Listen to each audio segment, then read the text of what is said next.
कुछ सवाल है मेरे, since you are working professionals also, कि क्या स्कोर्स रहे हैं, किस सब्जेक्ट में आपने ये एग्ज़ाम क्लियर किया है। तो फर्स्ट पेपर पे जो है मैंने वर्क किया। मैं आपसे जानना चाहूँगी कि आपका कोई स्पेसिफिक शेड्यूल, कोई डेली रूटीन रहा होगा। फेलियर जो रहा है वो आपका कहीं ना कहीं पेपर 1 को इम्पोर्टेंस नहीं देना रहा है। टेस्ट पेपर जरूर लगाओ स्टडी से, क्योंकि उसमें जो कंसेप्चुअल प्रॉब्लम होती है ना हमें, वो हम रीडिंग से दूर नहीं कर सकते। हिस्ट्री का जो सिलेबस है वो बहुत वास्ट है as compare to other papers.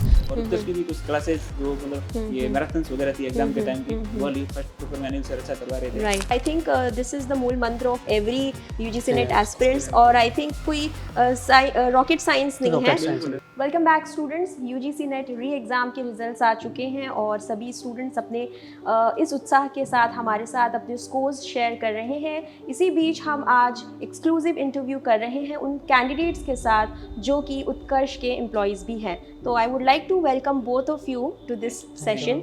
तो सबसे पहले मैं आप लोगों का इंट्रोडक्शन लेना चाहूँगी और आपके क्या स्कोर्स रहे हैं, किस सब्जेक्ट में आपने ये एग्ज़ाम क्लियर किया है। जी, मेरा नाम पप्पाराम है, मैं एसटी का कंटेंट राइटर हूँ जी। और अभी मेरा नेट क्वालिफाई हुआ है विद पीएचडी एडमिशन और मेरा जो परसेंटाइल है 93.76। कॉन्ग्रेचुलेशंस। What about you? मैं हरिचरण बैरवा, मैं यहाँ पे मतलब कि पब्लिकेशन डिपार्टमेंट में एज असिस्टेंट मैनेजर वर्क कर रहा हूँ। अच्छा। और मैं साथ में यूजीसी नेट का जो प्रिपरेशन किया, सेल्फ स्टडी। मैं उससे पहले यूपीएससी एस्पिरेंट रह चुका हूँ, जिसके चलते मुझे इसमें हेल्प मिली हिस्ट्री ऑप्शनल के रूप में। अच्छा। देन मैंने यूजीसी नेट का दिया, तो मैं अभी क्वालिफाई हुआ फॉर पीएचडी एडमिशन के लिए। ऑलराइट, तो आगे जाके आपका एम पीएचडी करने के लिए हाँ भी है। यार, मैं रिसर्च करना चाहता हूँ पर्टिकुलर टॉपिक पे। Congratulations to you too. Thanks. So कुछ सवाल है मेरे students, since you are working professionals also और आप उत्कर्ष के साथ काम कर रहे हैं, कंटेंट डिपार्टमेंट के साथ काम कर रहे हैं, तो आई एम श्योर एक वर्किंग प्रोफेशनल होने के नाते, एक फुल टाइम एम्प्लॉय होने के नाते और एक इतने बड़े कॉम्पिटिटिव एग्ज़ाम की तैयारी करते समय बहुत सारी चीज़ें होती हैं जो एज अ स्टूडेंट आप फेस कर रहे होते हैं। तो मैं आपसे जानना चाहूँगी कि आपका कोई स्पेसिफिक शेड्यूल, कोई डेली रूटीन रहा होगा जो आपने अपने इस फुल टाइम वर्क के साथ मेंटेन किया होगा। Would you like to share with अस?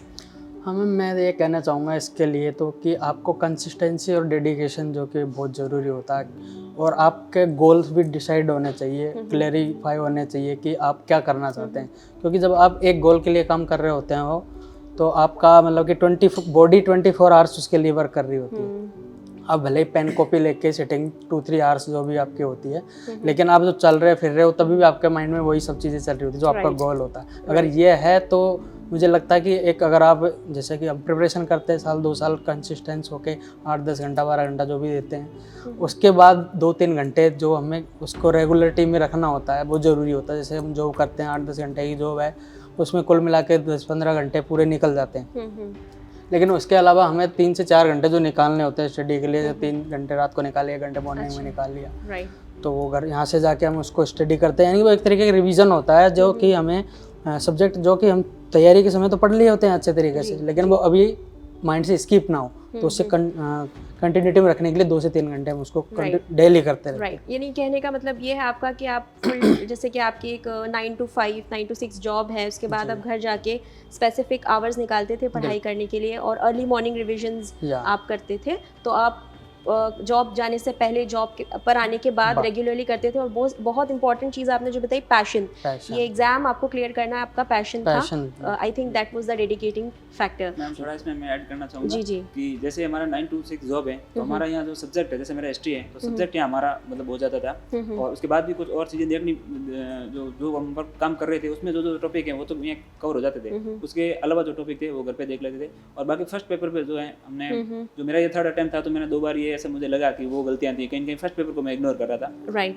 क्योंकि सब्जेक्ट के प्रति एक स्टूडेंट का रहता है कि मेरा सब्जेक्ट अच्छा है, लेकिन कई बार ये होती है फर्स्ट पेपर को वो इग्नोर कर लेता है। तो फर्स्ट पेपर पे जो है मैंने वर्क किया और उसकी भी कुछ क्लासेस जो मतलब ये मैराथन्स वगैरह थी एग्जाम के टाइम की, वो वाली फर्स्ट पेपर मैंने उनसे अच्छा करवा रहे थे। राइट। और जो हिस्ट्री सब्जेक्ट में है, जो मैराथन लास्ट की ली थी मोनाली में भी, वो भी काफी कुछ क्वेश्चन हमारे उससे मिल गए। तो ये था। राइट। तो कहीं ना कहीं उत्कर्ष क्लासेस की जो भी मैराथन क्लासेस आप देख रहे थे और जो भी फ्री रिसोर्सेज, जो मटेरियल आपको अवेलेबल थे, जो भी हम प्रोवाइड यूट्यूब के माध्यम से आप लोगों को कर रहे थे, वो आप लोगों ने उन रिसोर्सेज का इस्तेमाल किया। और यस, जैसे कि आपने बताया पेपर 1 कहीं ना कहीं इससे पहले भी आपके अटैम्प्ट्स आपने बताया किए, और फेलियर जो रहा है वो आपका कहीं ना कहीं पेपर 1 को इम्पोर्टेंस नहीं देना रहा है, और उसको आपने इस एग्ज़ाम में आपने सुधारा और उसको क्लियर किया। I think this was the key factor for you to crack this examination this time, right? So like what would be the challenges, क्या चैलेंजेस होंगे आपके, सिंस जैसे कि हम बात कर रहे हैं आप सिर्फ स्टूडेंट्स नहीं हैं, आप वर्किंग प्रोफेशनल्स भी हैं, उत्कर्ष क्लासेस के साथ काम कर रहे हैं, कंटेंट डिपार्टमेंट के साथ काम कर रहे हैं, कंटेंट आपके लिए काफ़ी हेल्प रहा है, लाइक जो काम कर रहे हैं उसे पढ़ भी रहे हैं, बट ऐसा होता है कि हम इस पूरे फ्लो में इतने ऑपरेशंस में या इतने टेक्निकल एस्पेक्ट्स में बिजी होते हैं कि स्टूडेंट के पॉइंट ऑफ व्यू से सब्जेक्ट को पढ़ नहीं पाते।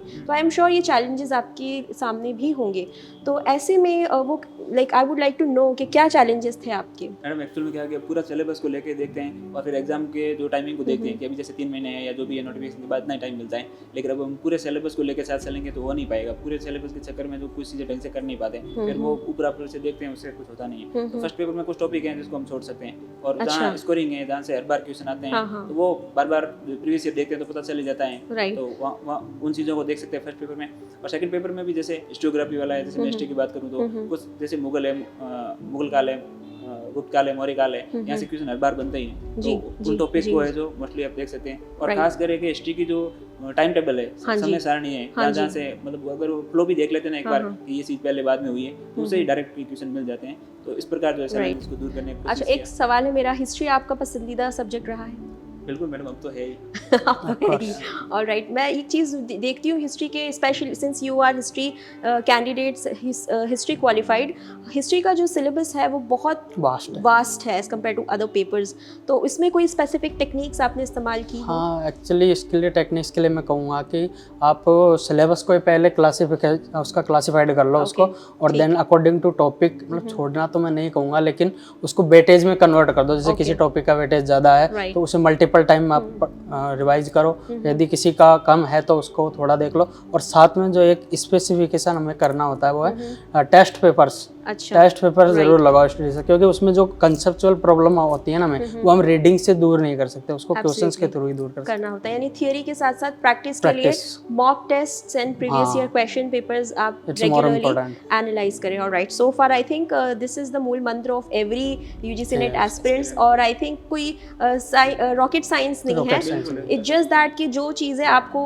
क्लासेस में, कोचिंग्स में, फैकल्टीज़ के थ्रू पढ़ाई जाती है, आप उनको ऑनेस्टी के साथ उन मूल मंत्रों को फॉलो करें तो कोई भी यूजीसी नेट कर सकते हैं। बार-बार रिवीजन जितना आप कर सकते हो, रिवीजन करना is very important. Direct question मिल जाते हैं, और ये जो एक तरीके मूल मंत्र अपना फ्लो और एंथुसियाज्म मत टूटने दो। ऐसा नहीं कि आज 10 घंटा पढ़ लिए, 2-4-5 दिन पढ़ ही नहीं पा रहे, चाहे 2 घंटे ही आप, उससे क्या होगा ना, उससे एसोसिएट रहोगे ना, तो वो आपको लगता रहता है कि अभी मैंने कल ही देखा है, जो कल ही देखा, तो वो स्किप नहीं होता। Revision plays very important role. So मेरा एक लास्ट क्वेश्चन दोनों के लिए, since both of you qualified, congratulations once again. अभी आप अपने आप को कहाँ देख रहे हैं? Next what would be your next goal, क्या होगा? रिसर्च पर्सन के रूप में देखते हैं, तो रिसर्च में आप जाना चाहते हैं आगे, ठीक। Alright, what about you? Ma'am actually में नेट तो हो गया है, तो अभी नेक्स्ट 100 डेज की एक स्टडी लेके चल रहा हूँ। अगला जो नेट का एग्जाम है लगभग जनवरी या फरवरी तक हो जाएगा, तो 100 दिन है हमारे पास, तो उसमें हम जो है जेआरएफ के लिए ट्राई कर सकते हैं। और साथ ही मैंने राजस्थान आरपीएससी का जो असिस्टेंट प्रोफेसर का एग्जाम दे रखा है, उसका रिजल्ट का वेट कर रहा हूँ। और साथ में आगे school lecturer, RPSC Rajasthan school lecture की वैकेंसी आने वाली है, तो उसी को लेके भी आगे चल रहा हूँ।